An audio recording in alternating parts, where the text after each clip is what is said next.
So here we have the Ford Galaxy Automatic on a 69 plate. I'm going to start off by showing you around the outside of the car, and then we'll hop in and run through some controls on the inside. But from the outside, you can see it's a 5-door car with alloy wheels and tinted windows. Let's start off inside the boot and then work our way around the rest of the car from there. The tailgate on this car will open electronically. You can do that from the key or from the tailgate itself. As we approach the back of the car, you can see we have reversing sensors. This car's also got a reversing camera. Currently, all 7 seats are in place. So this is the amount of boot space you have as a 7-seater. Let me show you what it's like with the 2 rear ones folded down.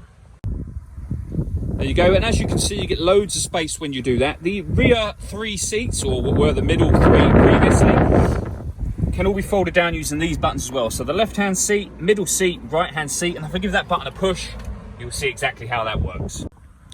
Okay, so we're just going to work our way back round to the front of the car, and then we'll hop in and run through some controls on the inside. But now that we've done a full circle of it, you can see it's in excellent condition the whole way round. Just briefly before we climb in, I think it's well worth seeing the interior from this exterior point of view. There's plenty to run through on the dashboard, so let's hop in and we'll do that now. Okay, now that we're inside the car, we're going to start with the dials. On the left-hand side, we have the rev counter, and on the right-hand side, the speedometer and fuel gauge. In the middle, you can see the total miles for the car, which are 8,903. Beneath that, it will show you what gear this car is currently in, so we're in park at the moment. And above that, we have a digital readout for the speedometer. The information displayed there can be changed. You can either have an entertainment menu, your navigation, phone, or the speed, which we started on a moment ago. So if you have navigation, for example, when you put a route in, it will show you in the middle there as well as on the main screen. Over on the left, within that rev counter section, we have a trip computer. Again, the information there can be changed so you can display any of what you see me showing you just there. So you can have your trip computer there, for example. And the buttons that I was using to do that are here for the left and then here for that middle section. Over on the right, we also have phone and stereo controls. And on the left-hand side, cruise control and speed limiter. Over in the center, we have the touchscreen for the car. This is where you pair up your phone. Search for your vehicle on your device and select it once it is found. And then just follow the instructions on screen from there.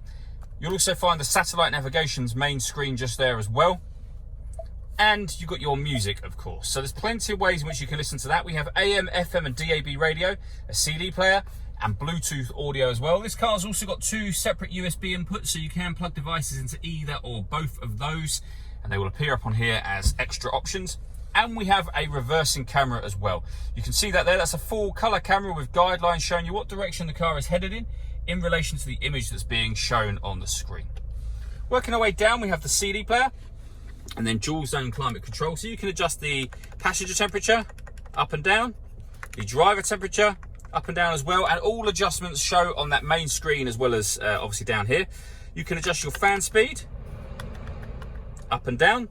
When you're happy with those settings, this button turns the air conditioning on or off. So it's on at the moment, off, back on again. Or you can hit auto. If you do that, the car will take control of the fan speed to maintain the temperature you've asked for.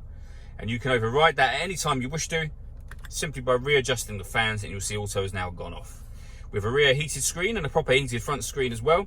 We have heated driver's seat and passenger seat, both with 3 different heat settings on each. This section will open up to reveal some storage, a 12-volt charging socket, and the 2 USB inputs I mentioned a moment ago.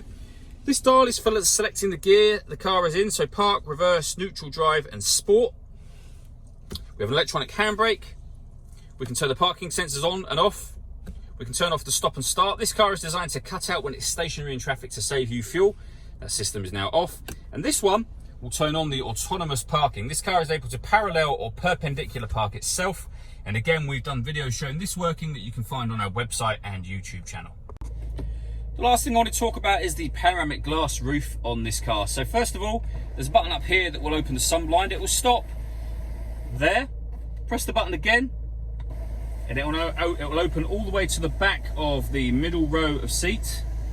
And as you can see, that lets in a huge amount of extra light. You can leave it like that if you wish to, or you can open this front section as a sliding sunroof, should you wish to do that.